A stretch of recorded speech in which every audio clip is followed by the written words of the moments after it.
ತನುವೆಂಬ ಏರಿಗೆ ಮನವೆಂಬ ಕಟ್ಟೆಯ ಮಾಡಿ ಬಲಿದು ಶ್ವಡಿದ ಭಕ್ತಿ ಎಂಬ ಸೋಪಾನದಿಂದ ಪರಮಾನಂದವೆಂಬ ಜಲವ ತುಂಬಿ ಕೆರೆ ಕಟ್ಟಬಲ್ಲವರ ನಾರನು ಕಾಣಿ ನಾನು ಕಟ್ಟಿದ ಕೆರೆ ಸ್ಥಿರವಾಯಿತು Guheshwara ನಿಮ್ಮಾನೆ. Very good evening members. C. Ravindra S. Kore, Chairman of Bangalore branch of SRC of ICI, wholeheartedly welcome you all for the 105th session of Jnanadasova live webcast session from Bangalore branch. Today's topic is on new professional opportunities, benefits available under foreign trade policy and other schemes. It's going to be handled by CA Abhishek Sharma from Jaipur. On behalf of all the viewers and managing committee members of Bangalore branch, I wholeheartedly welcome CA Abhishek Sharma for the today's session. Dear members, due to technical reasons, the program has been delayed because last half an hour everyone is waiting. Yes, as I said, patience is important. Our chartered accountants are more patience-fully waited. Around 300 chartered accountant members. Let me briefly introduce the CA Abhishek Sharma. He is qualified in 2004 and also is a Bachelor of Law and is a Regional Council member of the Institute of Chartered Accountants of India 2019-22. Served as a member Regional Advisory Committee of GST and Customs Rajasthan, Additional Secretary and Co-Chairman of Indirect Tax Committee of Federation of Rajasthan Trade and Industry. Is a regular faculty of ICAI. Served as a Chairman Jaipur branch of CIRC of ICAI 2017-18. Took various sessions and certificate course in indirect taxes, certificate course on GST of ICAI, on foreign trade policy and customs. Delivered various lectures in Jaipur, Delhi, Mumbai, Kolkata and other places at various conference seminars organized by the ICAI, Tax Consultant Association, Industrial Association, universities, etc. Awarded nationally for various academic achievements. Also delivered lecture in Hong Kong, China, Dubai, Singapore for non-resident Indians and foreign companies regarding various provisions of foreign trade policy in India. With this brief introduction, I present before you CA Abhishek Sharma. Dear members, I wholeheartedly welcome you for all these 105th Jnanadasova live webcast sessions. I think it will be I think maybe it's in last, one more program is there on 2nd February. So the 28th awareness program on analysis of Union Budget 2021 at 5 p.m. to 7 p.m. on 2nd February. Moderator by CA Mohandas Pai and CA H. Padamchand Kincha. And panelists are Dr. Narendra Pani, Mr. Arvind Dathar, Senior Advocate, Supreme Court, Professor R. Vaidyanathan, Mr. Saurabh Mukherjee are going to handle this very, very important analysis of Union Budget session. And after that, 4th, 5th, and 10th, 11th, and 12th, 5 days intensive workshop are planned for on GST. It is a 5 days workshop on GST practical issues and possible solutions in form GSTR 9, GSTR 9C. So I request members to register for those events at the earliest. With that note, so once again I wholeheartedly welcome C. Abhishek Sharma for the session and all the members. Over to C. Abhishek.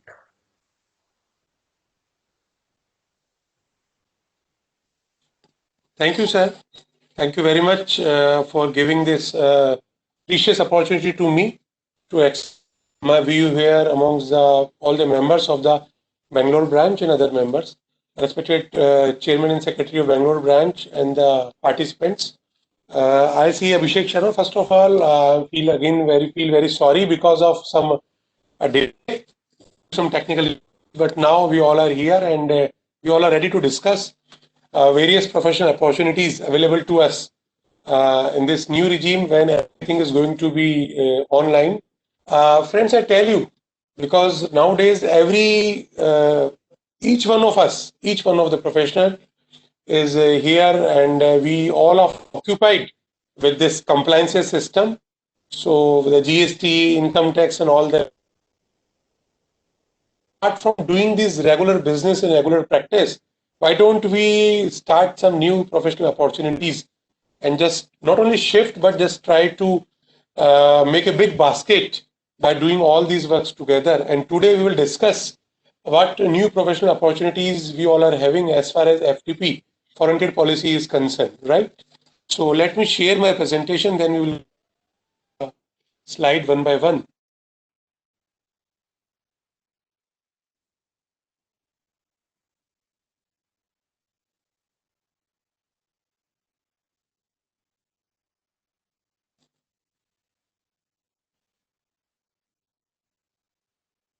Just hold on for a moment.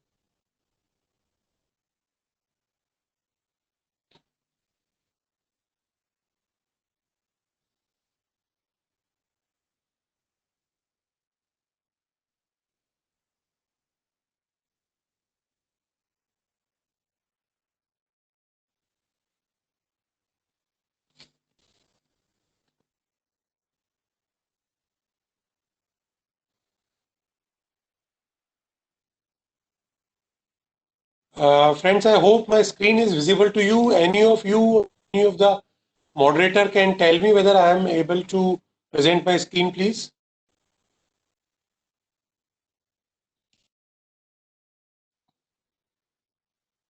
I'm not able to hear any of you. Could you confirm me, please? Yeah, sir. Whether my Visible, sir. screen is coming? Visible. Okay. Thank you. Thank you. Okay. If there is any disturbance, please let me know. Otherwise, I am going to be continuing, right? So, friends, myself, C. Abhishek Sharma, and today we will discuss the new professional opportunity for foreign trade policies and other related schemes. Friend, let me tell you what this FTP is, what the foreign trade policy is. As we know, all the imports and exports made by our country are covered and governed through this FTP only.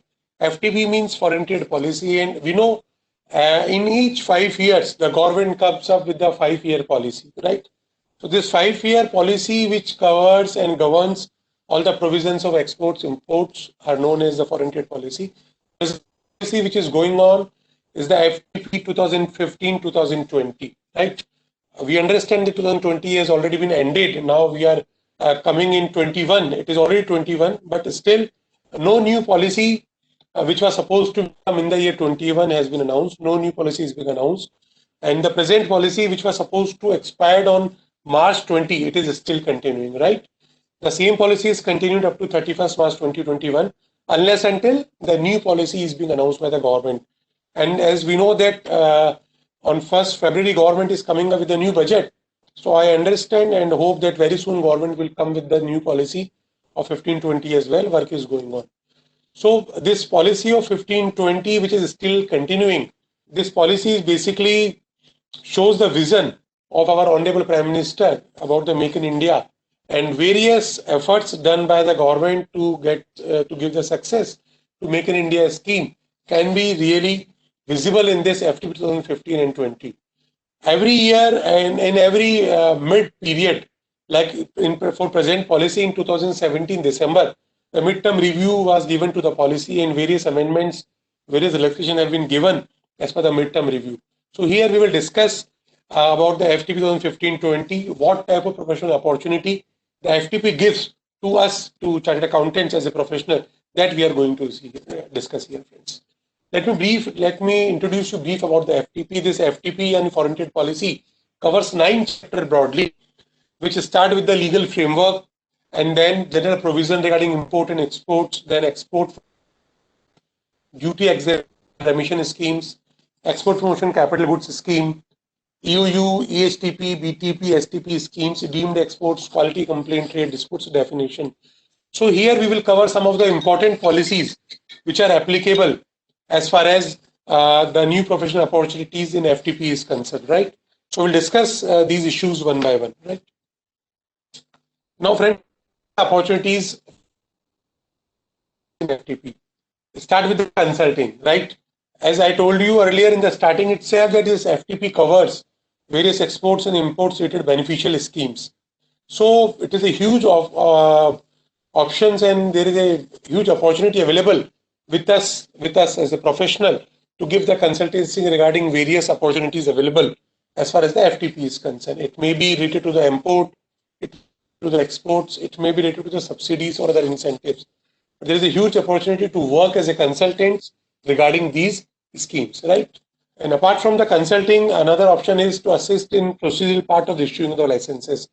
Like I told you that under this FTP, there are a lot of schemes, right?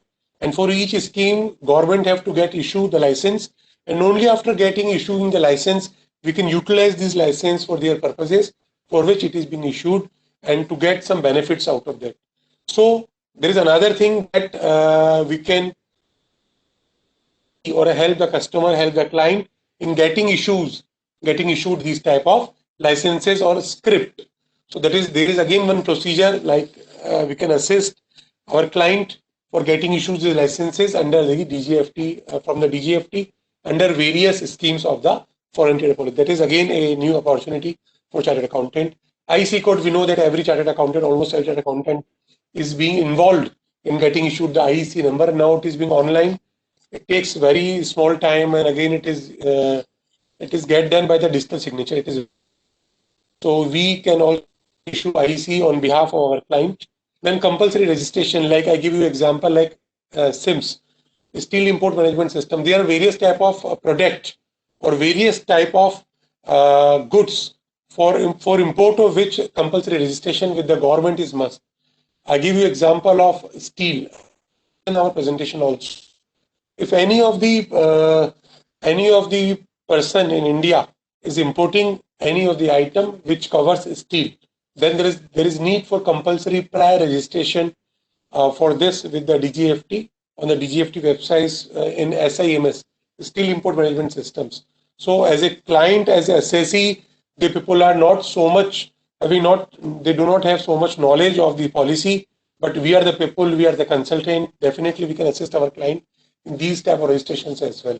And if we are having skill and knowledge, technical knowledge, then it will take very less time for us to get done these registrations. This could be also be work like as a new opportunity for we professionals, right? Another opportunity for us is registration with the Export Promotion Councils. Friend, I tell you that all these FTPs, these foreign trade policies are related.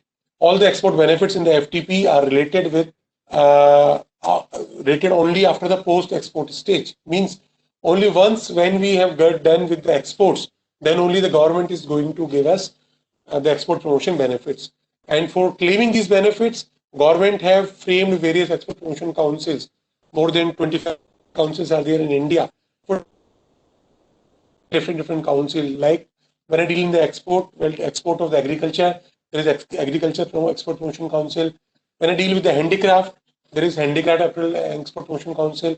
When I deal with the apparel, there is the Apparel Export Promotion Councils. So if I want to get the benefit of the various export incentives given under the FTP, then there is a compulsion to get register myself, my firm with the Export Promotion Council.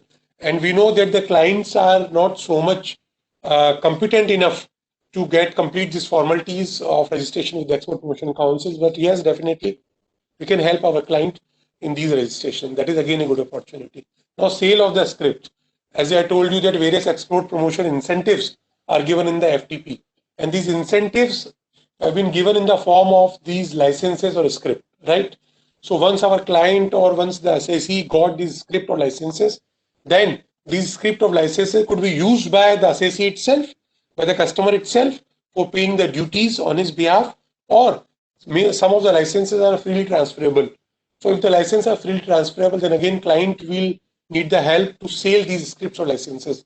There, a chartered accountant as a consultant, again we can play our role, and we can connect the buyer and seller to sell this script, and we can charge our professional fees against the sale of this script. This is again a new professional opportunity in FTP. Now we come with this certification work, friends. In each and every type of licensing, whether I speak about advanced authorization, we will discuss though in the next few hours, but I give you a brief. In the advanced authorization, in DFIA, in PCG, in every type, in export house, in each and every type of scheme, what the government need a certification from the chartered accountant. So again, we understand that a lot of our customers are already availing the benefits under the scheme, and I understand that they used to come to your offices to get issued the certificates under different schemes, and sometimes we found ourselves we found ourselves that we are having not that type of knowledge of the FTP. So we cannot verify that whatever we are going to certify in the forms itself, in the certificate itself. So once we go through this FTP, then we can definitely understand what are the opportunities available in FTP and how these figures are going to be get certified. So that certification thing is again for us professionals as far as FTP is concerned. So these were the opportunities in the FTP which a chartered accountant can definitely use and avail and can definitely get benefited by the same. These chapters one by one, the few of the important chapters I have tabulated here, and we will discuss these chapters in our session. We will start with the export from India schemes. Export covers both things, goods as well as services. For export of services, there is a scheme called MEIS, Service Export from India. Export of goods, there is a scheme called MEIS, Merchandise Export from India scheme. And now this MEIS is getting replaced by this RODTEP scheme applicable from 1st January 2021. Again, we are having one scheme which is called as a Status Holder Certificate Scheme. We are having Advance Authorization Scheme also. We are having DFIA, Duty Free Import Entitlement. We are having EPCG scheme, Export Promotion Capital Goods Scheme.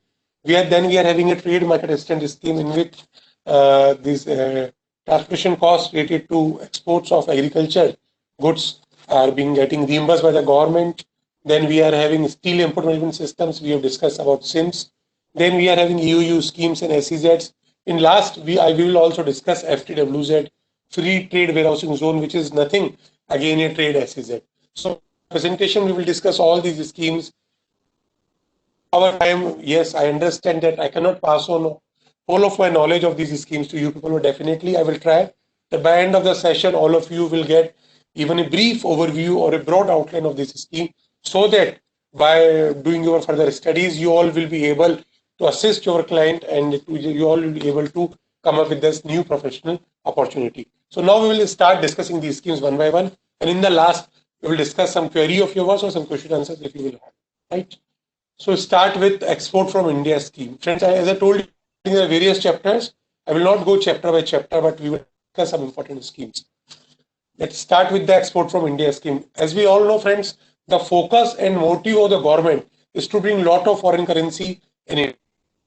What the government want that the foreign exchange should be positive. The net foreign exchange at the end of the year, as far as India is concerned, should be positive. Means foreign outflow should be less than the foreign inflow. If suppose we earn a foreign inflow of $100 million in a year, then foreign outflow should be less than this 100 million. Then only our country is going to be grow like a developing country as far as export is concerned, right? So what government is focusing? Government is focusing for the export from India and to bring more and more foreign currency into India. Export can be of two types. We understand it could be export of goods as well as export of services. So export of goods, if we want to get the benefit of the scheme, which is related to the export of goods, then the scheme is Merchandise Export from India scheme. And we want to get the benefit of export of services, even as a chartered accountant, if we are giving our services to our overseas client and we are getting some money in foreign exchange, then on those services as well, we can get the benefit of export from India schemes, right? So we'll discuss here with this about both the schemes, MEIS scheme as well as SES schemes. I just give you the brief overview of both the schemes. Both of these schemes give benefit and gives incentives to the exporters only after post-export stage.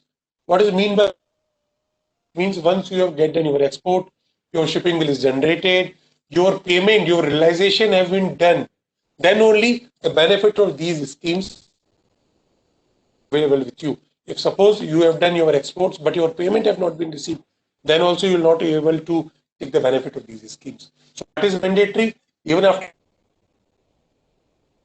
within the time limit provided by the RBI, that is a must for getting benefit under these schemes. Now, why the benefit is being given by the government for these MEIS and SES scheme? This benefit is given to offset your infrastructure inefficiencies and associates costs, so that the Indian exporters of goods and services can compete the global business persons for the services and goods which they deal in and which they provide, right?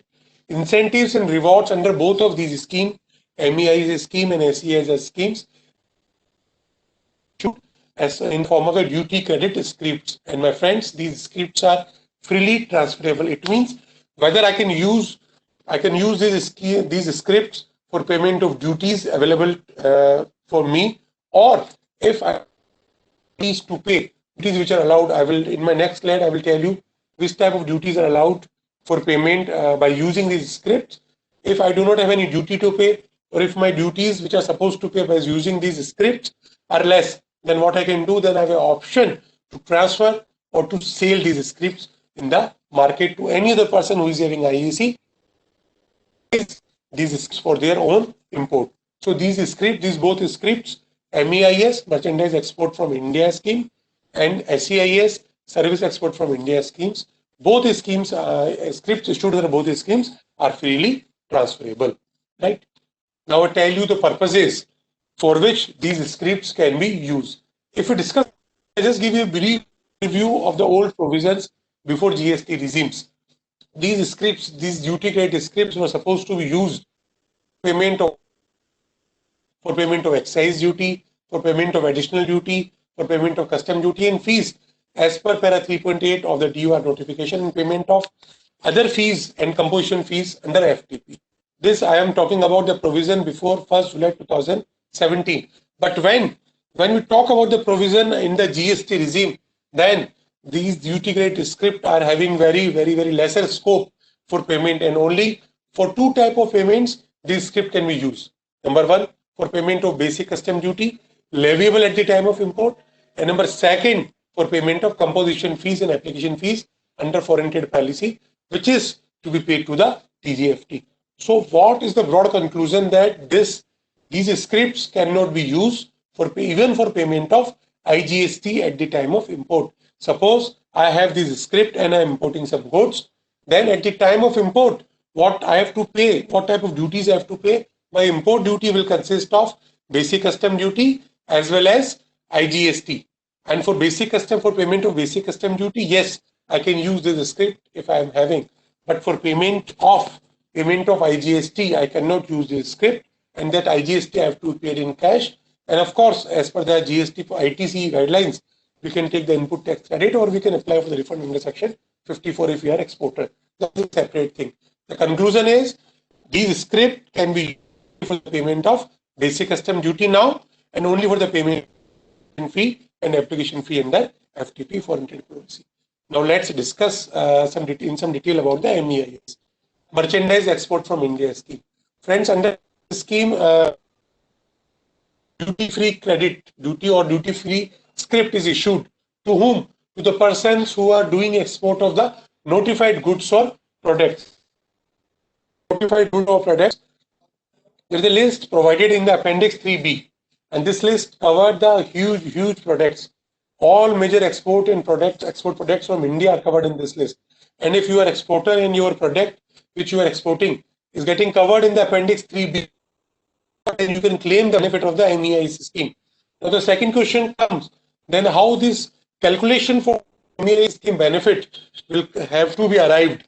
How this come, on what value we have to calculate, and at what percentage we have to calculate? All these benefits are available on FOB value. We know the FOB value, free on bed value. Yes, this value does not include the freight, include the insurance, right? We are talking here about the realized FOB value. Realized means if suppose my shipping bill value is $1 million and my realized value we received from a person to we have exported from our customer. We have exported goods of $1 million and $1 million only. We are going to get the benefits only on the 95,000 million US dollar. It means that what? It means these benefits you can get on realizable FOB value. If my shipping bill value is less, then on the shipping bill value. If my realizable value is less, then on the realizable value. Right? Benefit which we are getting in this scheme is benefit 7%.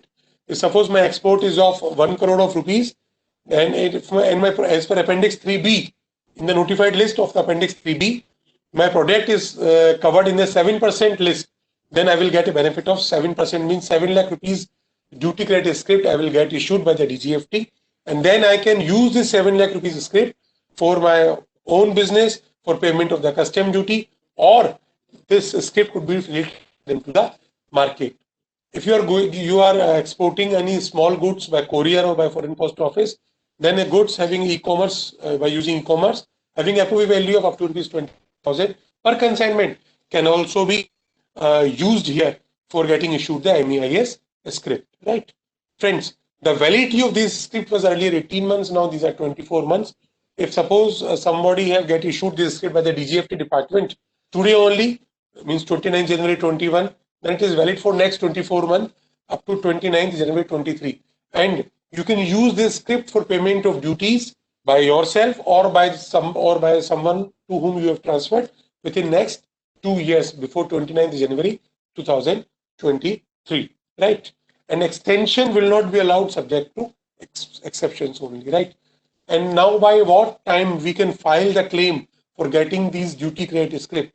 That FTP, friend, is 12 months from the end of the LAT export order date. We know what is LAT export order, LEO. In each and every shipping bill is a basic document which gives you proof of the export. In each and every shipping bill, there is a date which is called a LEO date. LEO date is basically a date when the supervisor, or we can say superintendent of customs, gives a order or export of the goods, right? Or appraisal officer gives an order of export of the goods. So the date on which that export officer is giving you the export order, date, right? So you are having a time of 12 months from this LEO date, commonly called as a shipping bill date, 12 months from the shipping bill date to file these MEIS application. It is not like that for you have to MEIS application for all of the invoices for the 12 months. You can file even for a single invoice. You can file on monthly basis. Whatever you like, you can file. In what manner you like, you can file. But the only condition is that you have to file these applications within 12 months from the lead. Earlier, EU and SEA were not allowed to get benefit of the MEIS schemes, but now timely the government have done changes in this FTP, and now EU and SEZs, both units can also avail the MEIS benefits. And it is again important to mention and let you know, friends, these MEIS benefits are also available on exports made to OPEC countries like Iran and all, where payment comes in the WASTRO account, like supply of the oil and all. So that for that it is again available. MEIS again available for these type of exports. So this was about the MEIS, how we can get.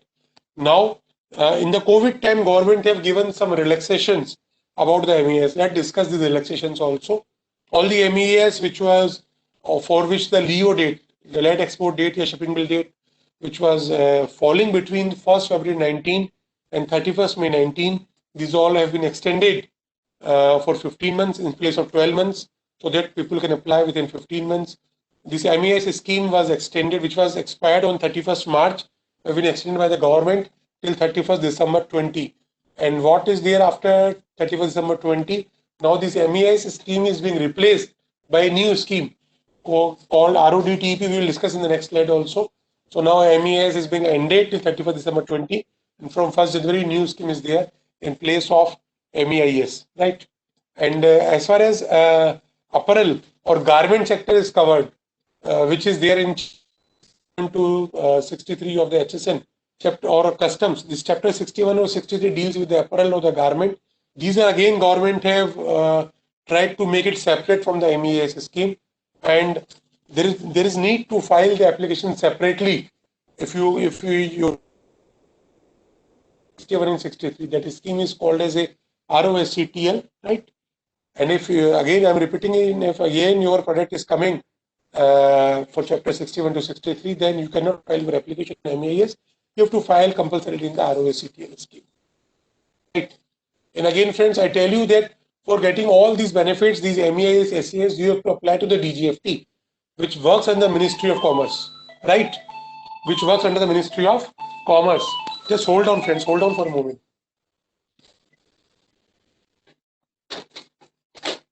Sorry, which works under the Ministry of the Commerce, right? So apply for these scripts on online, right? And DGFT will issue the license. Again, what DGFTA put? DGFTA put some benchmarks or barriers. If you will not apply within the time limit given to you, then it is not though that license will not be issued. License will be issued, but there will be applicable late cut. Late cut means late penalty will be there. 10%, 20%. If you will not apply within 12 months, then 5% penalty. If you will not apply within, say, 8 months, then again 5% penalty, additional penalty, and so on. So, in the COVID time, what government have done, government have just give a relaxation that all the MES application which attracts a late cut as on 1st March 20 and was expiring between the period 1/3/20, 30 June 20. It will not be counted for the late cut. So late cut will not be applicable for those particular, right? And all the script which was supposed to expire between the March 20 to June 20, which has been extended by the government up to 30th September 20. So that was the relaxation given by the government in the MEIS scheme, right? Now, which are the exporters? Particular exporters are there who are not eligible for these MEIS scheme. Now, whose are those type of exporters which are not available, to whom these MEIS scripts are not available? Number one, in the scheme itself, it is written that EU who are in direct tax exemption cannot avail MEIS benefit. But now, specifically, it is being mentioned that EU can also avail, because it was mentioned that EU availing direct tax benefits exemption. And we understand that since the year 2011-12, this EU are not having getting any benefit of this earlier 80 HHC, HHB. So now the benefits are not available to EU for the exports made under the income. So now they can get the benefit of the MEIS script. Supply made from the DTA units are available not covered. Export of imported goods covered under paragraph 2.46 of import. Specifically, goods are there. Is not applicable. Exports, transshipment exports, it is not applicable. Deemed exports not applicable. SEZs, even it is mentioned, but by notification they have cleared that SEZ units can get the benefit. Right? For service export, it is not covered. On red senders, it is not covered. On ores and concentrate of all types, on cereals of all types, on sugars of all types, on crude petroleum oil, and export of milk and milk products, export of meat and meat products, and various other exports which are specifically. Then for these type of categories, you cannot benefit of MEIS. Now, friends, we will discuss what type of documents we require to apply for MEIS. Yes, IEC is the mandatory document without which you cannot make an export itself. Then secondly, registration with the Export Promotion Council. In the starting itself, we have discussed that when you are exporting something and when you want to get the benefit under the foreign trade policy, then you need to register your product, your organization with the respective Export Promotion Council framed by the government and which works under different ministry. So you have to compulsorily register your company with any of the Export Promotion Council. Next is digital signature. Now class 3 digital signature, which is being issued with the name of the company and rated with the IEC. That is compulsory now for applying these MEIS script. Again, the next document is EP copy of shipping bill and then online BRC, which is in proof that the payment is being realized. Sometimes DGFT can also ask for the proof of export, the landing certificate. So we have to get that same available also. It will be available from the right. So all these applications for the MEIS will be filed online through GGFT server by using the class 3 digital signature, right? So that was all MEIS. As I told you, this MEIS, this merchandise export from India scheme, which was available till 31st December 20 on export of the goods, if your goods are being notified in the appendix 3B. Now government have replaced this MEIS scheme, the new scheme, which is called the remission of duties and taxes on export products, commonly known as ROD-TEP scheme. Now, what are the provisions? Why this scheme is there? Launched by the government to give a rebate of all type of central, state, and local duties and taxes, which are not refunded under any other duty remission schemes, right? So, what was the intention of the government to replace MEIS scheme with this ROD scheme, friends? As far as government this press release is concerned, they issued that the intention of the government is just to give additional benefit, because in MEIS the benefit of 2%, 3%, 5% was available, but maybe in some cases these benefits were not able to cover whole of the duties which were remitted and which were not supposed to be refunded under all the other acts or under the sections. So government is trying here to give more benefits to those products, to those industries who, as a compensation, whose basically with their import duties and all are not getting refunded or not getting remitted under any other duty remission scheme. So now we expect that in MEIS the rate was 2% to 7%, but in ROD-TEP we expect for some industries it could be more higher. But presently in ROD-TEP, what government have done a system to link the same with the shipping bill. And filing of your shipping bill itself, you have to tick and you have to introduce about your intention to claim the benefit of ROD-TEP. And believe me, friends, and note it down, especially this is very, very important. Like I see in SE, at the time of export itself, there is need not to mention, it is only to mention compulsorily that will get the benefit of MEIS. We can mention in the that will work. But in the ROD-TEP, you have to mention at where in your this shipping bill itself that you are going to intend to take the benefit of ROD-TEP. If you forgot to mention at the time of export in the shipping bill, then government will not give you the benefit of ROD-TEP. The broad provision ROD-TEP we can discuss. Number one, to avail this scheme, the exporter make a claim in the shipping bill by making a declaration. And once after filing the shipping bill, once the EGM export general manifest is filed, then your this claim which you have filed in the shipping bill will be processed by the custom. And once the claim is processed by the custom, it will be done automatically. Yes. Once the process will be done by the custom, all of the individual shipping bill on which ROD-TEP benefit are available will be shown in your IC code in the IceGate system. I know you all understand the IceGate. IceGate is what? It is again an integrated system of customs where all of your data related to customs are available. So once this shipping bill will be processed and scroll custom, then all of the shipping bill will be available in your account at IceGate website, right? And once in IceGate website it is there, then what you can do? You can check these shipping bills, number of shipping bills which you want to put in your credit ledger. Like in GST, we are having a cash credit ledger. There same you will have a credit ledger in your IceGate, in your ledger account. And then you can check these shipping bills and you can transfer these shipping bills in your credit ledger tab. And after transferring this shipping in your credit ledger tab, I understand because presently government will not shoot the procedure for the same, but I understand that it will get connected with the DGFT system, and by what we can say, by going through or by using your DGFT account, the script for the same, the duty-free script, the ROD-TEP script will be generated for the same. So earlier, where the whole of the power was available with the DGFT to get generate and to get issue these MEIS and SEIS scheme, now when this MEIS scheme is being replaced by the ROD-TEP scheme, whole of the power is being given to the customs department.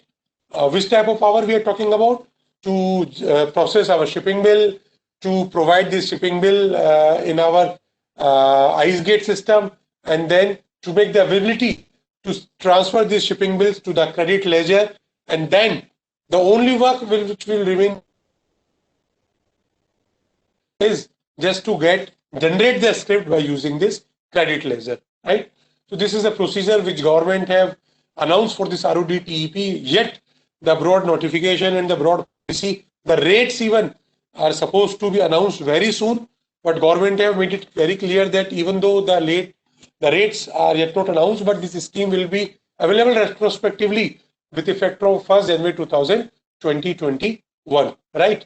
And so once the scheme will be notified in the system, then this ROD-TEP will also be able to get converted into the script system. Presently, what an assessee, what a customer, what an exporter have to do, exporter just have to check the box available there in the shipping bill at the time of export itself since 1st January 2021. And if an exporter is not giving this mandatory check, not giving yes option to this mandatory check available in the shipping bill itself, then the exporter will not be able to take the benefit of ROD-TEP, which is going to be announced by government very soon. So this is again an important scheme, RODTEP, and we understand that the benefit available under this scheme will be higher than the MEIS scheme as reflect from the intent of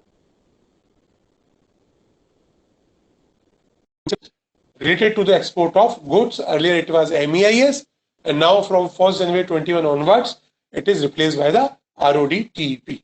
Right? Now let us discuss about some of the schemes related to the export of the goods. It is service export from India scheme, SEIS. For goods, MEIS and RODTEP. For service exports, it is SEIS. In the goods, in the MEIS, we have discussed there was Appendix 3B, friend, Appendix 3B, yes. In services, there are Appendix 3D. And we understand that if your service is available there, in which list, in Appendix 3D, then what? Then you are entitled and eligible to get the benefit of this service export from India scheme, SEIS scheme. And yes, there is one limit. What is the limit? If your export of services in the preceding year is up to USD 15,000, then only you can get the benefit of this scheme. And if you are individual proprietorship concerned, then if your benefit is up to USD 10,000, then only you are eligible to get this what? Get the benefit of these scheme service export from India scheme. One thing is differentiate here from friends as concerned to this earlier MEIS scheme. There all the benefits have been calculated on what? On which value? On FOB value of exports. But now the system is talking about which value? System is net free foreign exchange. This is important to mention here. Net free foreign exchange. What is net free foreign exchange and why this concept came? I tell you, friend. Net free foreign exchange means gross earning of foreign exchange reduced by total expenses, total payments, total remittances of foreign exchange done by the same company, by the same IC holder of the services. And why the concept of net foreign exchange comes? I give you an example, friend. There is one hoteler in India who used to export of the services and used to bring foreign exchange. And why and how the hotels do export of the services? Who is coming to the hotel and using his card, foreign exchange, forex card, credit card or debit card for the payment, then all of these payments were counted as a foreign exchange earning, right? So it will count. I give you a hotel who in a year have bring foreign exchange through their foreign customers rupees 5 crore in a year. And suppose the rate, earlier the rate was 5%. So 5% of 5 crore, it comes to 25 lakhs, right? So there the exporter was eligible to get the benefit of 25 lakhs under SEIS duty credit script. But on the other hand, for giving those export services, the exporter also imported various machine plants and also used to give commissions to various persons. The total amount of value of import for that particular year was of rupees 10 crores. So if I discuss for the net amount, then he earned 5 crore foreign exchange and he paid 10 crore foreign exchange. So if we discuss about the net, then there was a foreign exchange deficit or outgo of 5 crore. But though those persons have availed a duty credit script under SEIS of rupees 25 lakhs. So when these issues came to the government, then government have immediately changed the policy. And now the word given here is the net foreign exchange earning. So the benefit, which is varying from 3% to 5%, depend upon the type of services which you are exporting, which you are providing. So these 3% to 5% are based on net free foreign exchange earning, right? And the application of the SEIS script have to be filed online in ANF 3B. The time limit available for filing is 12 months. The MEIS it is 12 months from the LEO or the shipping bill date. In SEIS it is 12 months from the end of the relevant financial year. Yes, in the case of SEIS, applications have to be made on yearly basis. Could be filed within 12 months from the end of the financial year. And once scripts get issued, whether MEIS or SEIS, there is a need to get register these scripts on any of the EDIA port. EDIA means electronic port or the electronic ports. And if you get registered these script on any of the EDIA port, then what these script could be used for payment of duty on any of the EDI port, not compulsory on the same port where it is registered, use on any of the EDI port, right? Like MEIS, these scripts are again having a time period of 24 months. And if these have not been used within 24 months since the date of issue, then these scripts will get expired, right? Now, again, in this COVID time, government has given some relaxations for the MEIS. All the last date for the SEIS application financial year 2018-19, which was supposed to be up to 31st March 20, has been extended by the government till 31st December 20. And the late we have discussed earlier with the MEIS, late cut for the year 2017-18, last date was within 12 months from the end of the financial year, meant up to 31st March 19. After that, late cut was applicable, 5% late cut. So the 5% late cut government have allowed up to 30th June 20, and then the same was allowed with 10% late cut up to 31st March 21, right? So that relaxation government gave in the COVID time for SEIS is concerned. Then in 2016-17, the application, last date to file the application was up to 30th June 20 with 10%. Like in MEIS, all the scripts which was getting expired between March 20 and June 20 has been extended by the government up to 30th September 20 by looking to the COVID. So those were all the elections which the government have given the SEIS. Now, which are the categories who are unable or ineligible to get these SEIS benefit? Foreign exchange remittance, other than those rendering of the notified service. I told you all the services which are notified in Appendix 3D are eligible to get the benefit of SEIS scheme. And if your services which you are providing as exporter are not covered in the Appendix 3D, then for those type of services, the benefits are not available, right?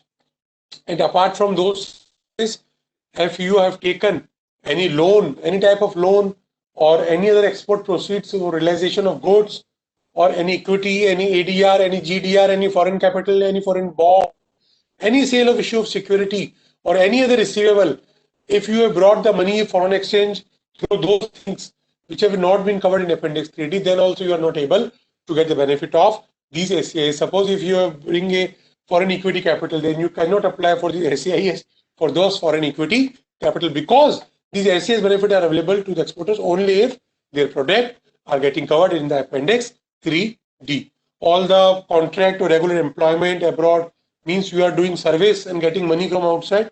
For those surveys, for all the payment from EFC account, you cannot take the benefit of these SEIS, right? So those were the categories under SEIS, right? Export of goods, again, export telecom sector, not available for these SEIS. Now, what is the mandatory checklist? Again, MEIS, IC code you required, digital signature you required, class 3 with the company name linked with the IC, copy of invoices you required, copy of FIRC. Friends, what is FIRC and BRC? I told you, as far as goods are concerned, there is a concept called BRC, which is a bank realization certificate, right? For every type of export of the goods, bank, if your payment is coming, then bank will issue a bank realization certificate mentioning that for those particular exports, this much of money have been realized in the foreign free exchange or foreign currency. And these BRC is a proof of what? Proof of verifying that your export relation have been done.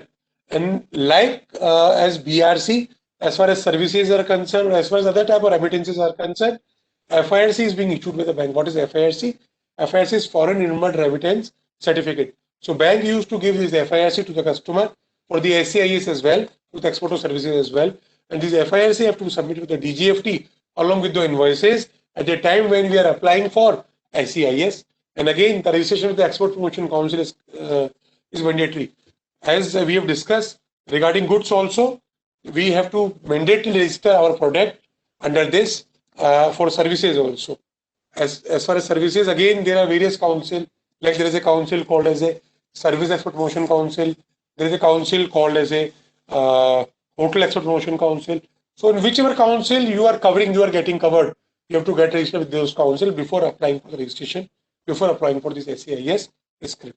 So these all was about the MEIS, export of goods and export of services. We have discussed both of the scripts. MEIS scripts replaced by the RODTEP script and then for the services, SEIS schemes. These again create some professional opportunities for we people as far as consulting and as far as for applying these schemes with the DGFT as well, right? Again, friend, there is a scheme called the status holder certificate, right? And what is this scheme, friend? In this scheme, this scheme is basically gives a special privilege for the large exporter, for the exporter who do a huge export out of country, and government give additional recognition to those people. What recognition government gives, we'll discuss. First, we'll discuss the criteria for giving this export house or status holder certificate. There must be mandatorily export performance. In this scheme, total export performance of 3 years will be counted. 3 years means current year and previous 2 years. Total export performance of all these 3 years will be counted. And if your export performance is more than a limit which has been notified here, then what? Then government will issue a status holder certificate, right? And again, I'm reminding you, for counting these export limits, turnover of the current year up to the date of application and previous 2 financial years will be counted, but it is mandatory that you must have export performance in at least 2 years out of this total 3 years. Earlier, this scheme was available till 31st March 20. Like of MEIS and SEIS, this status holder incentive scheme have also been extended till 31st March 21. Right? MEIS was up to 31st December 20, and then there is RODTEP. But this SEIS scheme, maybe I forgot to let you inform, this SEIS scheme was available only up to the financial year 1920, and government have not denied for the same as far as the year 2021 is concerned, but government have put it on a hold for 2021, and yet we are awaiting for any positive contribution from the government side for the SEIS, right, for the financial year 2021. But for the financial year, as far as the status holder certificate is concerned, it is being extended up to 31st March 2020, right? Now what? If your export current previous financial year is more than up to 3 million US dollar, we are talking about the FOB value of export, is more than up to 3 million US dollar, then what? Then you are eligible for applying for status holder certificate, and you will get the 1-star export house. If this amount comes more than 25 million US dollar, then you will get the benefit of 2-star export house, 100 million, then 3-star, 500, 4-star, and 2000, then 5-star export house. These turnover are the total of cumulative total of the 3 years export, current year export, as well as previous 2 financial year export, right? And friends, after notifying these various industries who are MSME, who are agriculture, who was having ISO and BIS, they were represented to the government. That's why we are a specific type of an industry. Kindly give us some relaxation, and while deciding for this status holder certificate. So what relaxation government have given? Government have given a double weightage. To whom the government have given double weightage? Government have given double weightage to all the categories, to all the industries. Yes, मेरी पानी की बोतल रखिए, बाहर लाके दे दे मुझे. To all the industries, government have given a double weightage that your export will be counted double. Double export will be counted. It means if you are having an export of 5 million US dollar, and the minimum limit required is, if you are having export of say 1.5 million US dollar, and your minimum limit required is 3 million US dollar, then what? Even after you are having export turnover of 1.5 million dollar, but by virtue of this double weightage, that 1.5 million US dollar will be counted as the export turnover of 3 million US dollar. Now, let me tell you which type of industries are covered under this scheme. All the MSMEs, which covered in the MSME Act 2006. Yes, the same you are thinking very right. All the assessees which are covered under the Udyog Aadhar, and almost all the small industries, they are all there, which they comes to us for this Udyog Aadhar only. So if they are covered under the MSME Act 2006, or their industries are having any ISO or BIS, or they are located in the northeastern states, including Sikkim, Jammu Kashmir, or industries are agri export zones, then what? Then they are entitled to a double weightage. Even if they are having a turnover of 1.5 million US dollar for last 3 years, then it will be treated equally as 3 million US dollar, and those industries will be given the benefit of a 1-star export house. Now, what is important? That this double weightage is allowable only for one type of category. You cannot say to the government, sir, I am MSME, Sir, we are having ISO also. Sir, our unit is located northeastern. And we deal with the agriculture commodities only. So please give us the incentive for time. Our turnover is 0.75 million US dollar. And kindly treat it as a 3 million US dollar. Friends, it will not be allowed. I told, because I am telling you, the benefit under this scheme for double weightage can only be taken under any of the one category. Any of the one category out of 4, not under all of the category. Right? So that was about the status holder, what benefit you can take, what double weightage you can take. Now, what are the other conditions eligible for a eligible to exporter as far as status holder is concerned? IC from one exporter will not be transferred or counted for another. Like I am having 2 sister concern, both are having separate IC. Then export done by the one sister concern cannot be counted for the other sister concern as far as status holder certificate is concerned. Only export done in the particular IC for which you are applying for a status holder certificate will be allowed, right? Now, what is that important thing? Sir, why we are discussing about this status holder certificate? What are the advantage for this status holder certificate, friend? Let me tell you, there are huge advantage. And just give me brief of some big advantage. Number one, all of the custom clearances for import as well as exports can be made on self-declaration basis if I am a status holder. We understand sometimes if government have doubt about your product which you are getting export or about your import consignment and government keep it in our custody and cannot release it, then we have to pay huge demurrage charges for it. Shipping line demurrages, these Concor and all godown warehouses charges we have to pay. And again, sometimes our orders can get cancelled due to sale. A certificate, then what? Then government is going to clear your export and import consignment mandatorily on your self-declaration basis, and government cannot hold your consignment if you are a status holder. Again, if your product is that type of product in which you are dealing a various scheme of the government and input-output norms need to be fixed, then it took several years to get fixed your input-output norms. But if you are a status holder, then these input-output norms government have to fix within 60 days. You understand, 60 days time you may treat it as a big time, but for me as and for all the other persons who deal with the DGFT and the policy, they understand this 60-day time is the very less time as far as fixation of input-output norms are concerned. So if your norms is getting fixed in 60-day times, it is a huge relaxation and benefit to the exporter particularly.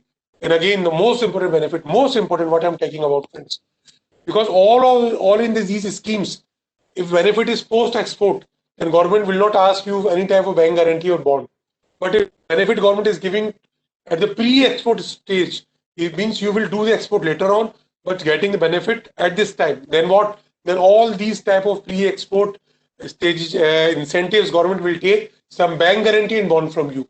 And if you are an export house, your turnover is more than the limit as prescribed here, then what?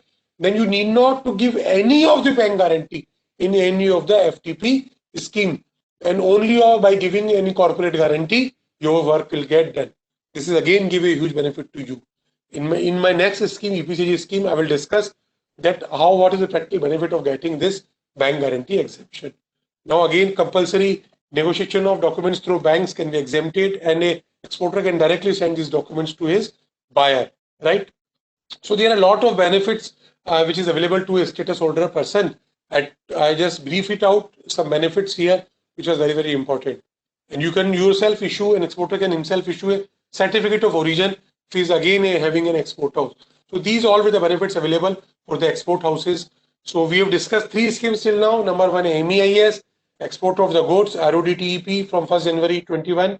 Then we have discussed SEIS for export of services. Then we have discussed status holder. If your exports are more than a particular limit for currently in last 2 financial years, then government will give you export house certificate, and then you will be eligible to get these particular type of benefit. And now, friends, we will discuss earlier we have discussed the post-export schemes. These all schemes are available only after doing the exports. Now we will discuss some schemes which are eligible at pre-export stage. Means exports will be done later on, but these benefits are being taken by us at the time of import itself before the export, right? Just excuse me for drinking water.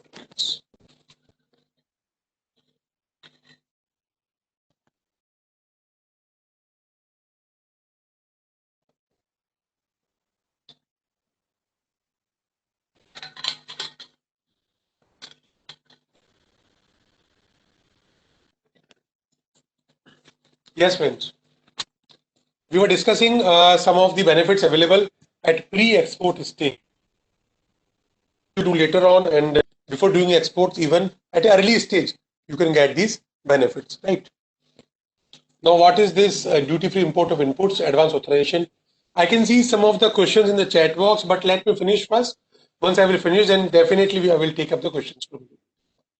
Again, advance authorization give you an authorization or any license in advance. That is clear from the name itself in advance before doing your exports. If you will do exports later on at an early stage, you are able to import raw material. Which type of raw material? Raw material required to manufacture those goods which you are going to give exports later on, right? These raw material can be imported duty free by using the advance authorization. And how advance authorization will be issued, how government will get it justified that you required for manufacture these goods, and again in which quantity you will require. So there it plays a role of the input output norms. In the input output norms, government have mandatorily fixed the criteria, the content of the raw material required for the manufacture of various type of products. Like if I want to manufacture this particular type of mouse, then how much PVC I will require, how much rubber I will require, and how much different type of products I will require. That is, everything is mentioned in the input output norms. And according to that SION, which is called as a standard input output norm, SION, my eligibility will be fixed.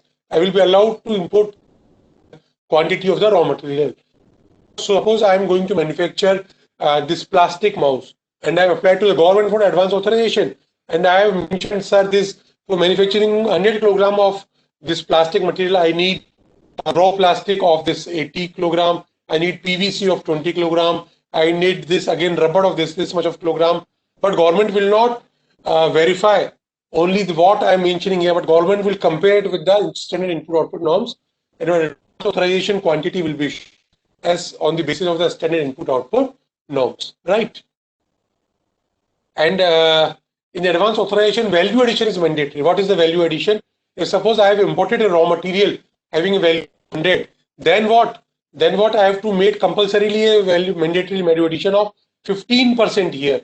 In case of tea, it is 50. Otherwise, all in these cases, this value addition is there. And these value addition have to be done on mandatory basis. And what is the mandatory basis? Means at least 15% addition must have done. It means my FOB value of export should be more than 15% of my CIA value of import. If my value of import is 100 rupees, then I have to mandatorily export by rupees 115 for the same goods, right? For tea, it is very it is 50%, right? And some exceptions are there. We will discuss it later on, right? And one important thing, friend, the name when you imported these goods by using this advance authorization, and when you are exporting these goods, then in export bill, in your shipping bill itself, the mention you have to need to compulsorily mention the detail of import you have done, and all the documents in your advance authorization as well as your shipping bill, the name of the product, the description of the product must be exactly same. If there will be any difference, then I tell you, these DGFT people are very much rigid, and they not allowed you to get issued the advance authorization. And even though advance authorization is being issued, they will not allow to get redeem these advance authorization once you get done your exports. So you have to remember this compulsorily you have to mention the correct description at both the places, in the advance authorization as well as in the shipping bill, right? And then again, the purposes for which the advance authorization can be used. If suppose you have applied to the government for this advance authorization, and this advance authorization is having a validity of 12 months.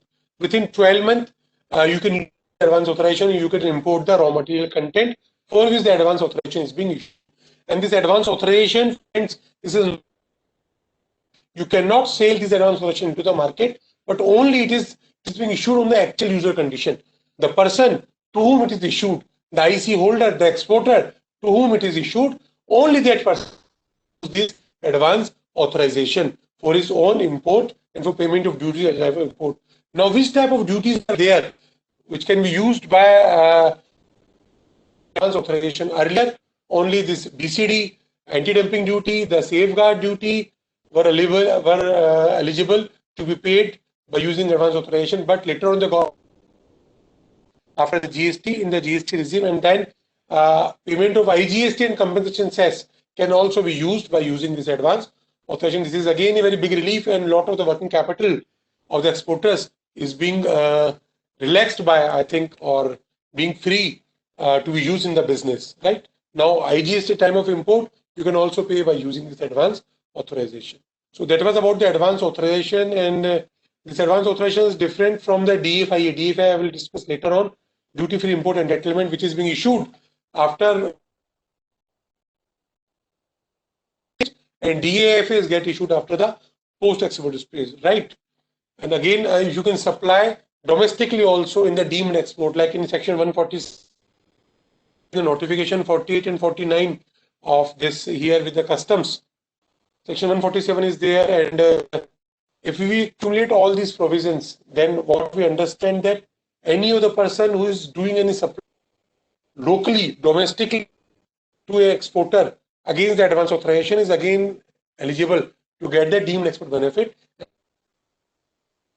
54, right? This is again a benefit available for the advance authorization, and deemed export benefit can also be availed. And all the, due to in this COVID time, government have given relax, and all the EU period of advance authorization, they said, oh, once you have import material this advance authorization, then you have to make compulsorily you have to make the export within 18 months from the date of issue of this advance authorization, right?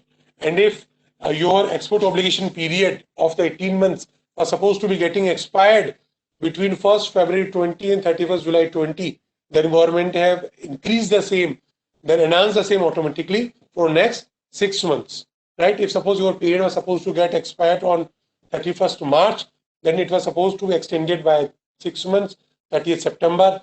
It was expired on 30th June, is extended up to 31st December, and for July, again for next 6 months up to 31st January. So that was the relaxation given by the government in the advance authorization. So advance authorization is what I am again briefing you. It is a scheme in which exporter can import raw material duty free even before doing the exports. Means imported into advance, right?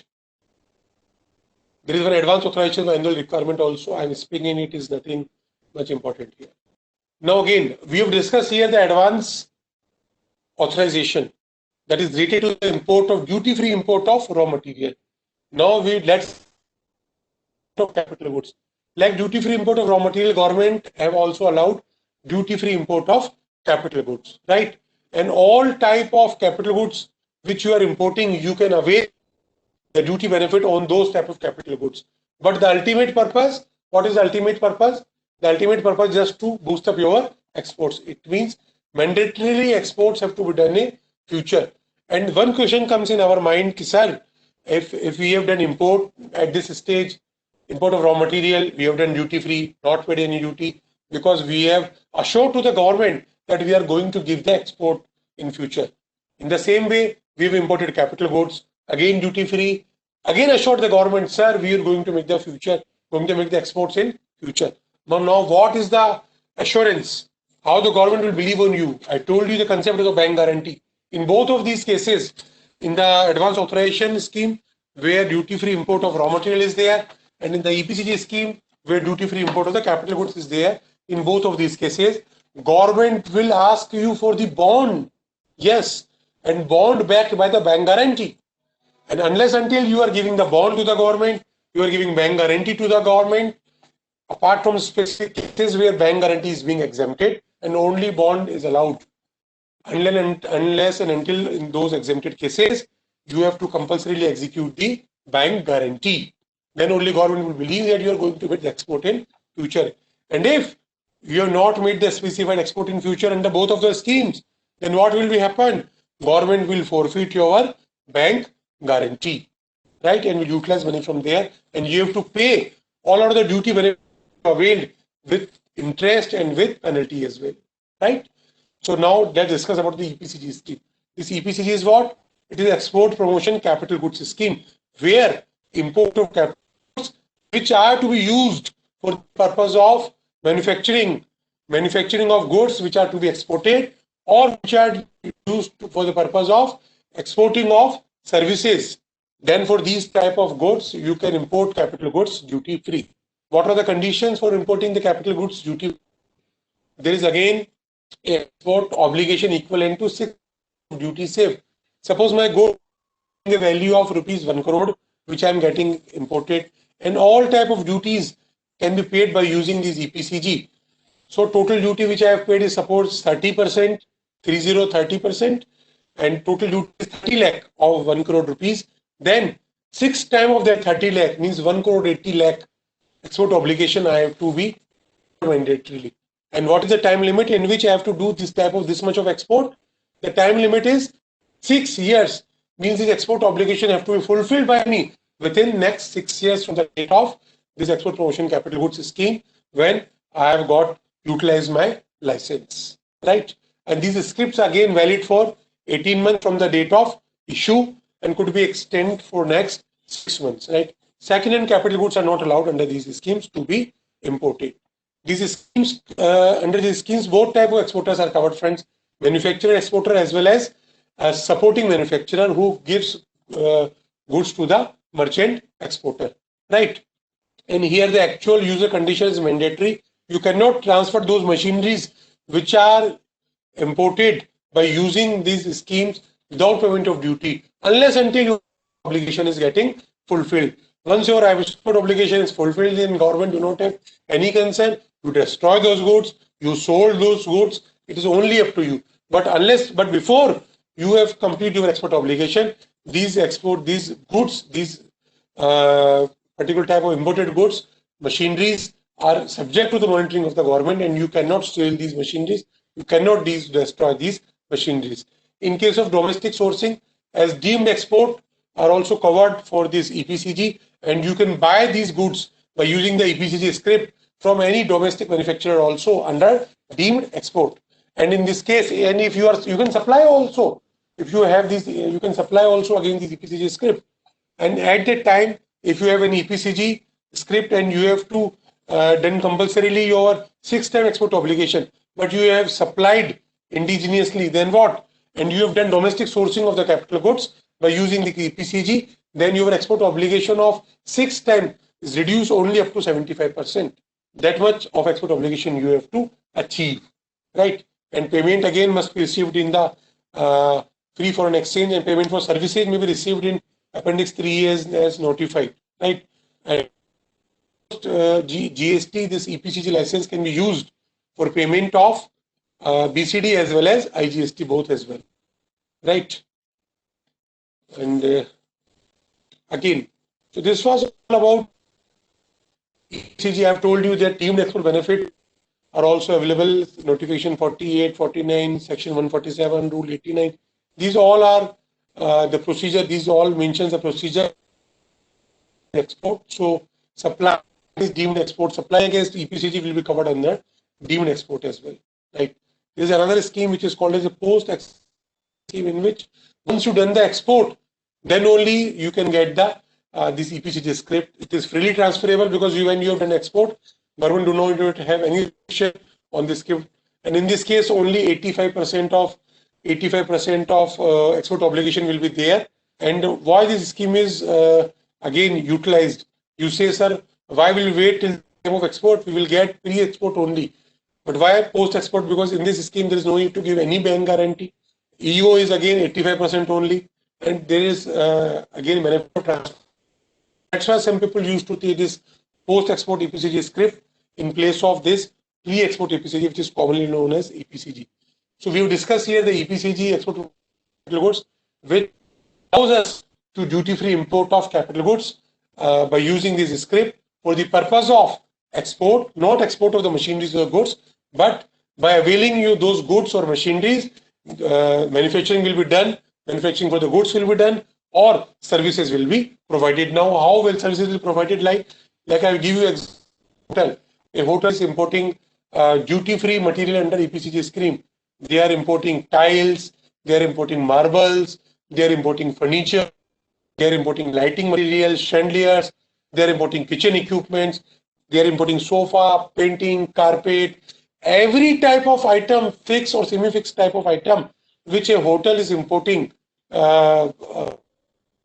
concern, they can import it under this scheme, under EPCG scheme. And yes, there is an obligation of 6-time EO. And how the hotel can get the EO, I told you earlier also, foreign customers will come, will make the payment to the hotel by using their foreign cards, credit cards and debit cards, and those all currency which are getting in by using these means, that will be counted foreign exchange input, and fee flow foreign exchange will be counted for the purpose of EO obligation is concerned. But yes, we understood that now to this COVID time, our tourism, not only of this country, tourism of the whole of the world is being getting stuck. And till now, government have not given any relaxation regarding this EPCG export obligation. And that all of the EPCG script is going to be, either EO is going to be reduced or government will give more to this EO by looking at this effect of the pandemic, COVID pandemic, right? What small relaxation government have given in the EPCG is thus, this scheme is again extended up to 31st March 21, which was supposed to be 31st March 2020, and all these scripts which was getting expired between 1st February 20 to 31st July 20 have been extended for next 6 months, to be 6 months. So this was about the EPCG. We have discussed export promotion capital goods, where even before exporting capital goods, we can import capital goods.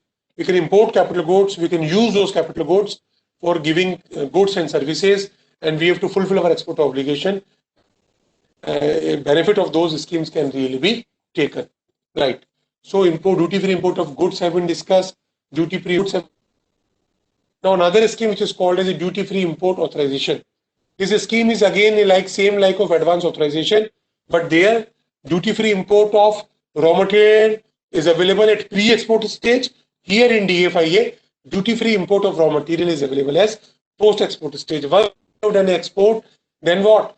Then on the basis of that past export, you can get the DFIA, duty-free import authorization, and by using the DFIA, you can avail it for your next particular import, right? Almost the provision of DFIA are same like of advance authorization. What the difference is, at the time of advance authorization, the minimum value addition is 15%, but now in DFIA, duty-free import authorization, the value addition is 20%, right? Application have to be filed for the DFIA at post, whereas in the advance authorization, the application was supposed to file at pre-export basis. This DFIA is transferable because our export earlier, then we do not have any major monitoring on our system. So these scripts are freely transferable, but this advance authorization was not supposed to be transferable, right? So this was basically about DFIA. Again, the DFIA time limit was 12 months when you can apply DFIA within a period of 12 months from the date of online filing of application for this DFIA generation of file number. You have to compulsorily export within a period of 12 months, right? And all these documents, you have to mention your file number, you have to mention your shipping bill, airway number, everything you have to mention, right? And after getting issue with this DFIA, within 12 months you have to done, and within 6 months from the date of realization, that's again time limit available to you. Again, it is freely transferable, and it used to be made from a single port only. No multiple port can be available against a simple DFIA. And in the COVID sector, again, all the DFIA which was getting expired between 1st February 20 and July 20 were extended for 6 months, right? So this was all about the DFIA. And one important thing is that the DFIA is not available for gems and jewelry sector. Those type of particular exporters cannot, right? So we have discussed about the duty-free import of raw material, both the stage, pre-stage, advance authorization, post-stage, DFIA. We also discussed the duty-free import of capital goods, right? Now there is again one important scheme, transport assistance scheme. We all know this, that in the present time, this agriculturist issue is being very highlighted. This agriculturist issue is being getting highlighted due to this agriculture bill which the government have. particular type of subsidy or rebate or scheme is related to the agriculture sector only, right? What this scheme is, this scheme basically gives incentives to the agriculture exporter, to the exporter of the agriculture sector, to offset their freight and marketing costs related to the export of the agriculture produce, to make their product price as compared to the global product prices, to give them a type of brand recognition for the Indian agriculture. Have been introduced by the central government with the name of TMA, Transport and Marketing Assistance, available to the exporter of the agriculture produce, right?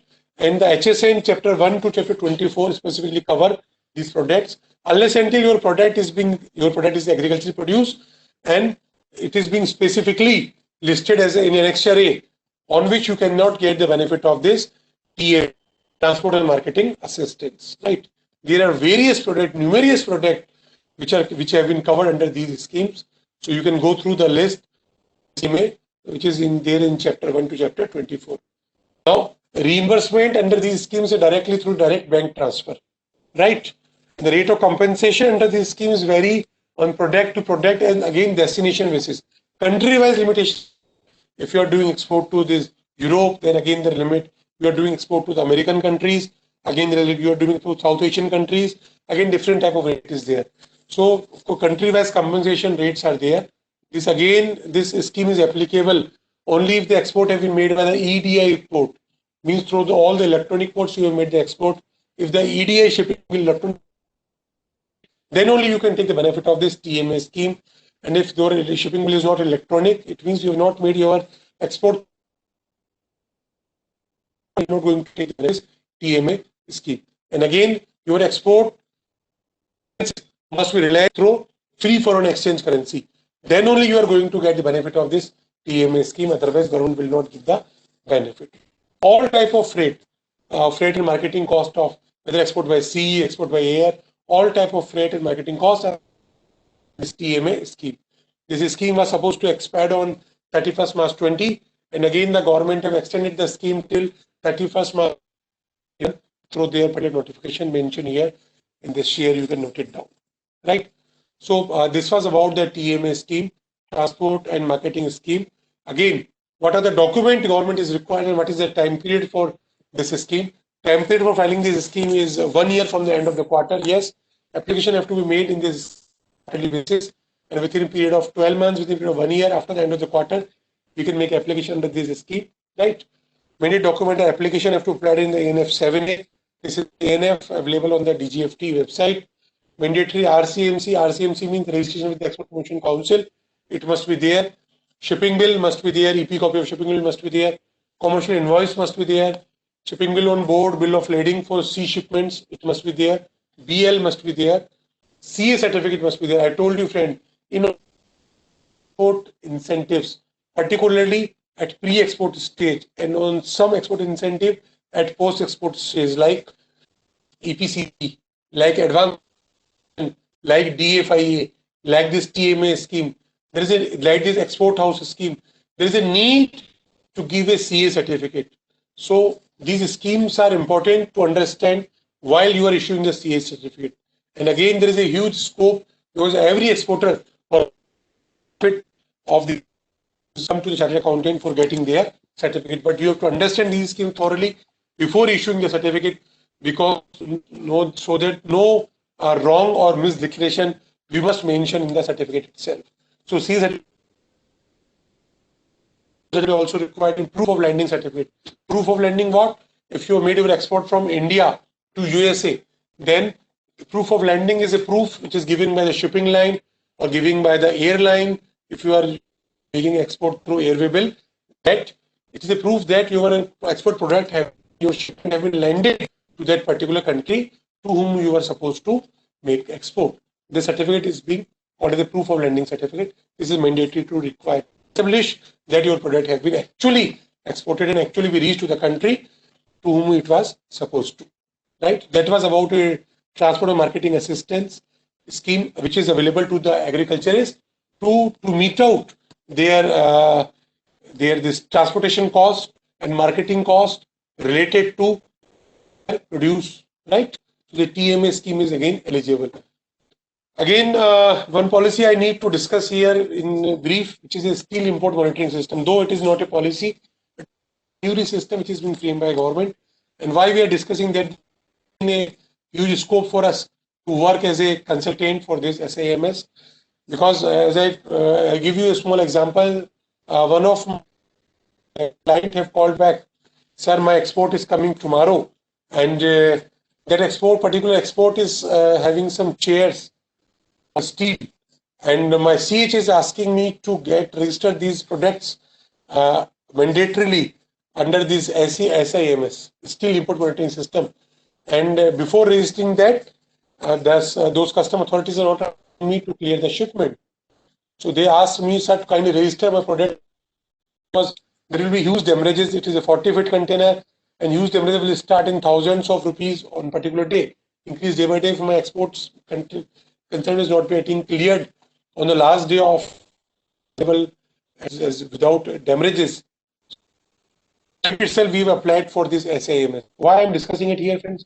This is again a good opportunity for you. Well, this SIMS system is a system where any of exporter or importer is getting import any of the specific iron or steel item mentioned in chapter 72, 73 in CHS 2020. So as per the DGF notification dated 5/9/2019, these all items mentioned here have been shifted from free to free subject to compensation. So without getting registration to the DGFT website of these products, those importer cannot import. I'm importing my office chair, which is containing stainless steel. I want to import any sanitizer stand, which is made of the steel or anything made of the steel. You have to get this SIMS system registration done before importing of them, and you have to mention that system online generated system SIMS number in your import bill of entry. Otherwise, system will not accept the application. This is again professional opportunity, and if we can charge some fees, it will take some hours, maybe 30 minutes or 1 hour to get register our client product or client import for this. Depends upon the number of items which putting. Again, we can charge a handsome fees for doing this SIMS registration on behalf of our client. So again, for me, this will be treated as a professional opportunity for all of us, right? Now we will discuss 3 particular schemes in last: EOU scheme and FTWZ scheme. What is the EOU scheme, friends? It is not a new scheme; it is an old scheme going since 2003. But still, it is popular in the present time also. Why it is popular?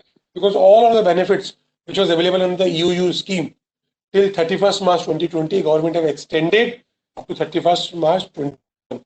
Though we understand that the direct tax benefits are not available in the EOU scheme, income tax benefits are not available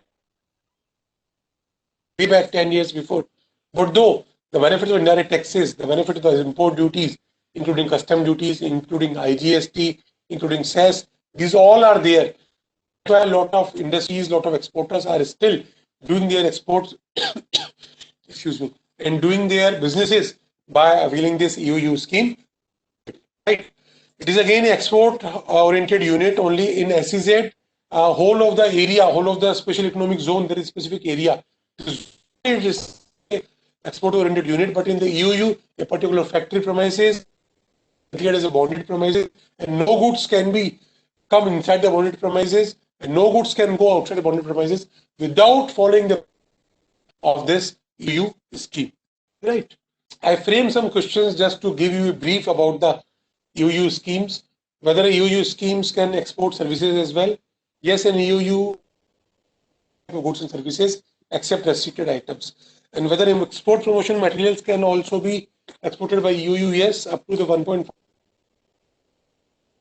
Pamphlets, these catalogs, posters can also be exported under these EOU schemes. What will be the validity of the LOP? Friend, I tell you, if you want to establish an EOU unit, then you have to apply to the Ministry of Commerce and Industry, right? And for particular each type of area, the council picks. Like, if suppose you want to apply for your southern region, then there is separate development commissioner there. If you want to apply for the northern region, there is again development commissioner. Development commissioner of any particular SEZ is there entitled to give you.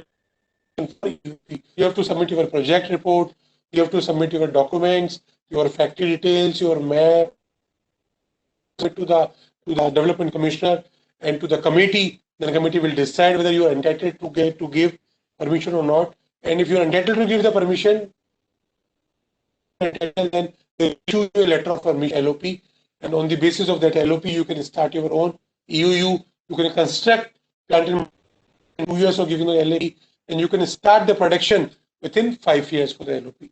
And presently, all the LOP which was getting after 1/3/2020 is being extended up to 31st December 20. And after that, you have to apply specifically for the extension of the LOP, right? And LUT you have to be undertaken, and letter of undertaking you have to be undertaken with the development commission. EUU.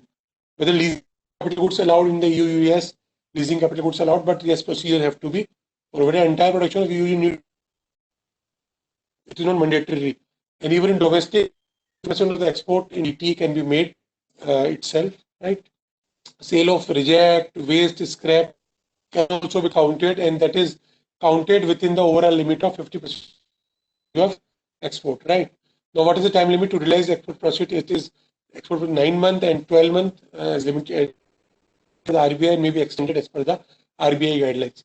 What is the minimum investment limit is there?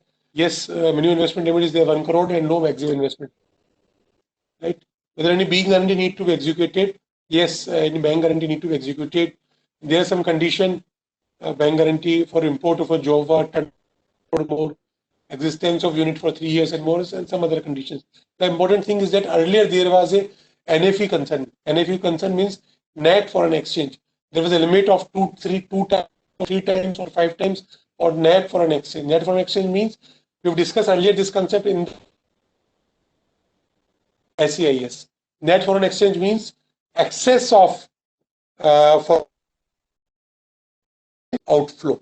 Right? So that net foreign exchange here means export, foreign exchange export of the goods should be within the foreign exchange export of the goods which we have paid at the time of import. So now the concept is that net foreign exchange must be positive, means inflow should be more as compared to the outflow. And yes, for inflow we will take this FOB exports, and for outflow we will take CA value of import, right? If we want to get exit from the EU scheme, whether we can exit, we don't have any exit law, but in EU we have an exit clause. With the DC, we can exit from the scheme, and on the available stock, which we have taken the benefit of the raw material of the duty and all, duty on that before exit from the schemes, right? Time limit, I told you earlier, the time limit was up to 31st March. The same is being extended up to 31st March 2021. What about the supplies done? Supplies made to EU by domestic unit, that is again a cover de-export under section 147 of the CGST Act, and by following the notification of CB's notification number 48. So a person can also supply to a EU, and that supply will be counted as referred under section 54 can be taken for the GST related to their particular supply. Whether FDI is allowed in EU, yes, 100% FDI through automatic route. So I'm telling you once again that even though the direct tax benefits are not available in the EU scheme, but there are a lot of indirect tax benefit due to which it is beneficial to provide this type of advisory to our exporter, to our client to do export through this EU scheme. About the EU scheme, export-oriented scheme. Now we'll discuss. In last one slide is there, which brief us which type of duties are which we can get eligible to exempt under EU, that we have already discussed. The time of import, it is exempted, BCD is exempted, IGST is exempted, combustion cess is exempted, right? That we already discussed. Now we will come up with this SEZ scheme. What is the SEZ, friends? Now what I understand, yes, many years, and as far as policy of the government, which we are pending year by year, what I understand particularly what government want that all type of exporter, whether you are agriculture exporter, whether you are garment exporter, whether you are machinery exporter, government want all type of exporter must shift their unit to the SEZ only. But we to the SEZ, yes, the manufacturer government want that they should shift to the SEZ. Why government want and why I understand so? Because it is getting reflected through policy of the government. In phasing manner, government have been reducing all the export benefits available to different type of export industries. Government either eliminating or reducing the era or scope of those schemes. But as far as SEZ is concerned, government have given a lot of benefits, all type of benefits on import and exports of SEZs. As exports, we know it is zero rated. On import, we know all type of duties are exempted. That is there. So I understand that government is planning to force each and every exporter, manufacturer exporter, to shift their unit from SEZ from the normal units to the. In brief, the duty-free import is allowed for the SEZ. Yes, it is duty-free import is allowed. Exemption from BCD, exemption from IGST, and combustion cess is there. All are exempted and need not to pay at the time of import. Now, what is the liability of GST on supplies made to SEZ?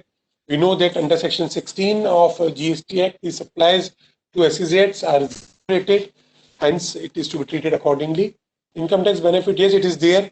100% exemption for first 5 years under Section 10A, then for next year 50%, and for next 5 years again 50% subject to plug back of profit. But we know applicable in the SEZ unit, and they have to pay this AMT even though 100% exemption is there for under Section 10A. And this AMT is itself for companies it is 8.5%. So if you are working in the SEZ, then you have to pay AMT. So what we can understand, even though there is exemption under Section 10AA, but you have to pay income tax under AMT if you are a company, right? Whether ECB is allowed, yes. External commercial borrowing is allowed under this scheme. Whether SEZ units are allowed entitled for MES duty credit script, yes. Earlier it was not allowed, but now SEZ units are also allowed for this MES script under FTP 2015 to 20. Now, what will be the liability of GST in case of supply between SEZs? There is again important question. Earlier there was confusion whether supply between the SEZs GST will be applicable or not. But again later on notification was there, and the supply have been again counted as zero rated as per notification number 37 2017. Where FDI is allowed in SEZs, yes, FDI is allowed in SEZ up to 100% limit. And is there any export obligation for SEZs? There no, there is no export obligation in SEZ. But yes, NFE must be there. Net foreign exchange must be there. Inflow must be more than the outflow. Now, what is the currency for calculation of NFE? Currency is again foreign exchange fluctuation. Foreign exchange flow must be there. It will be free foreign exchange. Minimum investment criteria. There is no minimum investment criteria. Any time limit for realization of export proceeds. No time limit for realization of export proceeds for the SEZ is concerned. Right. So, friend, tell you that this SEZ is again a very important scheme available here, because now in phases wise, one or another, all the export houses have to be shift from normal unit to the SEZ units as far as manufacturing exporters are concerned, right? So this was all about the special economic zone schemes, and we have discussed about the benefit available in the special economic zones schemes. Now, last scheme which we are going to cover is FTWZ schemes. It is called as a free trade and warehousing zones. This is again what we can say, it is like a SEZ. It is a trading SEZ. Any trader who want to do export of the goods from their own warehouses, then this scheme eligible. And if you are having any warehouse or godown in FTWZ, there are a lot of warehousing, free trade warehousing zones declared by the government nearby the ports. And if you are importing something and you want to export those goods in the same condition, or even after doing some small modifications, you can import the goods by executing some bonds, and without payment of duty, you can keep these goods in your FTWZs, godowns, and within the time limit provided, you can further export of those goods without payment of duty. So by doing this, your working capital will not get stuck, as all of the export duties or the duties of imports you are paying here are you need not to pay actually in FTWZs. So this FTWZ is again going to establish a very good scheme as far as traders are concerned, traders of the goods are concerned, who are doing to do export of the goods in future, right? Benefit is again, there is a benefit in the Section 80 IA. Free foreign exchange currency transactions would be permitted other benefits which is applicable to SEZs will also be applicable to this FEWZ as well. And yes, there is net fee foreign exchange must be there. In each and every type of schemes of the government, there is a compulsion of the net free foreign exchange. Means foreign exchange inflow must be more than the foreign exchange outflow. In SEZ we have discussed the same. In UU we have discussed the same. In this FTWZ, which is free trade warehousing zone, again we have discussed the same. Right. So friend, this was all together from my side. Today we have discussed the various opportunities available to the professional under FTP scheme, under foreign trade schemes, trade to the import of material, import of goods, import of capital goods, and other type of categories of exporters we have discussed here. Now, all the questions are welcome. Any type of questions you want to ask to me, you are welcome, and you can ask any type of questions to me.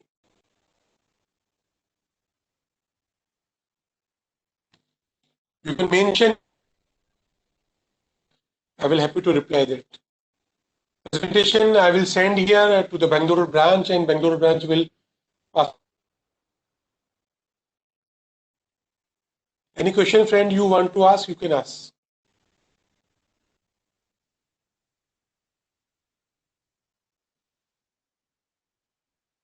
Point 1% procurement by a merchant exporter have to submit shipping bill and other document to manufacturer. It is very unsafe for merchant exporter and manufacturer. All export detail. What is the way out? So there is no further option. We practically we understand this problem is there, but we do not have any way out, and that name is mandatory to be mentioned there in the shipping bills and the export document. Again, one question has been asked to me earlier. Status holder issuing CO is yet not in operation. Ajit Shah, sir, it is being, and the procedure is going on. Very soon it is being in operation. But for the policy we can issue, but procedure is still pending, right? Sir, what if the payment is received through PayPal? And this question is coming that if going through PayPal or through various other agents, if these PayPals and various other agents, various other persons, entities are authorized through RBI to issuing FIRC, if they are authorized for issuing FIRC, then that will be counted as a export free foreign exchange. If you are not getting any FIRC, then it will not be counted as a free foreign exchange. Hence, it will not be entitled to get the benefit under these schemes. Any other question if you want to ask, you can mention in the chat. I will be happy to give the reply.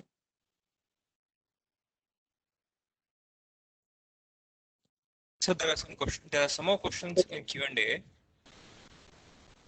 Yes, sir. Tell me. Sir, I have joined late through the system, so whatever question was reflecting to me, I have replied. So again, that question could be repeated, or anyone can ask, so I can reply, sir. Sir, there are in the Q&A like for calculation of average export obligation for EPCG, should exports of Yes. sales unit of the IEC holder also be included? Sir, I am unable to understand the question, but I just give you a brief out. For calculation of the export obligation, sir, only export of that IC holder have to be counted. Only export of that IC holder have to be counted, and export of any other sister concern having different IC cannot be included. Right? Another question which I am seeing here is SCIS for 1920 list of services are declared. Yes, sir. For 1920 it is already there. For 2021 it is yet to be notified. It has not been notified till yet. But I tell you what, I tell you, maybe I just forgot to inform you all during my presentation that due to the budget constraint, government have kept the SEIS for this 1920, SEIS and MEIS for this 1920 and 2021 as on hold till now. And only of the SEIS and MEIS for up to the year 2018-19 are being getting issued. So SEIS of 1920 and 2021 for the remaining persons to whom it has not been issued yet is still on hold, and maybe on first day after tomorrow budget is coming. Maybe some budget will be given to these heads, and then after these pending SEIS or MEIS will be allowed to be issued. Yes, sir. Any other questions, sir?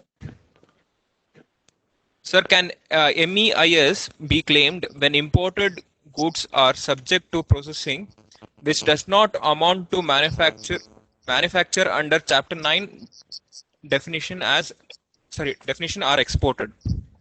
Yes, sir. You can claim the MEIS because MEIS do not differentiate between production or producer or traders, manufacturer or traders.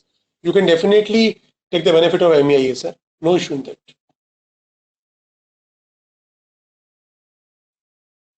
Next Sir, question, sir.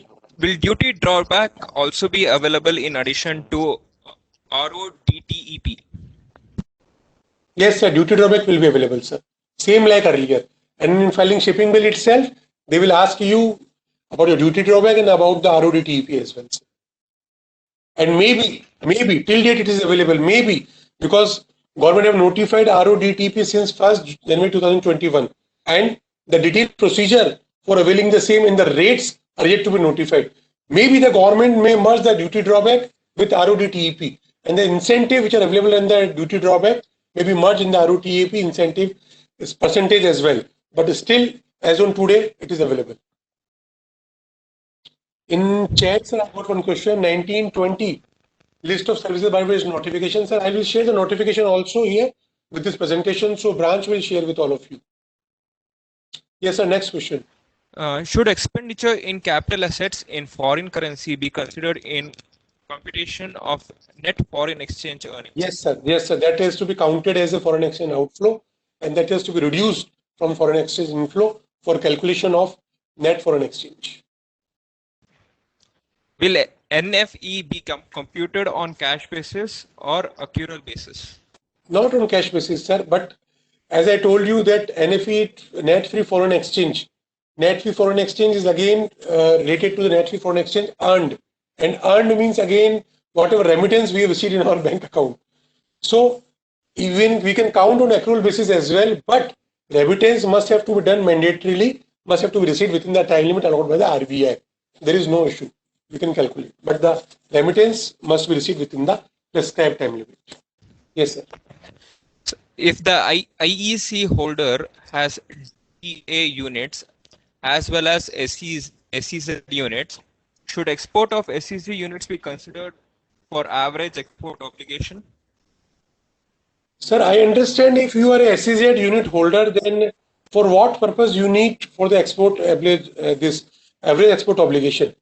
Because average export obligation you required for the EPCG particularly, and if you are SEZ, then you need not to take any EPCG, because EPCG is itself export of capital goods in SEZ is itself exempted. So I understand if you are a SEZ unit, there is no need for this average export obligation. But again, if you are doing exports from your domestic units, then yes, and you have taken an EPCG. If you have taken an EPCG for your domestic units, then same is then your exports from the domestic unit itself have to be taken for the average export obligation. Again, one question, sir. I have received MEIS 2 crore restrictions per IEC. How far it is legally justified? It is not legally justified, sir. This is only to utilize the limited budget government have produced, and again, when that 2 crores is not getting be issued due to budget constraint. But I believe that once the government, so there is a voice coming. Okay. Sorry, sir. Again, I'm repeating. And I'm repeating the question. I'm giving answer to the question. MEIS 2 crore restriction is there as per IEC. Yes, sir. There is no legal justification for the same. To utilize a limited budget, government have made this restriction. But I understand when the budget is getting renewed for that the same, then the restriction will also be removed, and we all will be eligible and entitled to get the MEIS as per our eligibility. No restriction. Is MEIS available for exports to Nepal in INR? No, sir, not available, because it is available only if the export entitlement and export proceeds is received within free foreign exchange, and exports to Nepal in INR is not counted as a free foreign exchange. Yes, sir. Next question, please. Srinivas, sir. Yeah, Manish, you can carry on. You just ask. I'll check.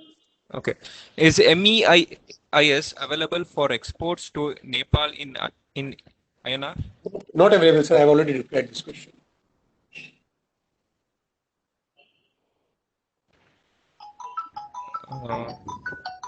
Any further questions? That's all the question. Meeting lo unnan randi. Meeting lo unnan randi painiki randi. So that's all from my side, friends. Thank you very much, Bangalore branch, Chairman sir, Secretary sir, to give this opportunity to me. And thank you very much to my patients listeners who have joined all together from different part of the region and country, particularly from the Bangalore branch for this program. Thank you very much, sir. Abhishek sir, some technical glitch is there. Srinivas here, Secretary from Bangalore branch of ICA. My video is not coming, but I think you can hear me, right? Yes, sir, I can hear you, sir. Yeah. Thanks a lot, sir, at the last moment, and you came and conducted this session. I thank on behalf of Bangalore branch of ICA for time and effort sharing your valuable knowledge, sir.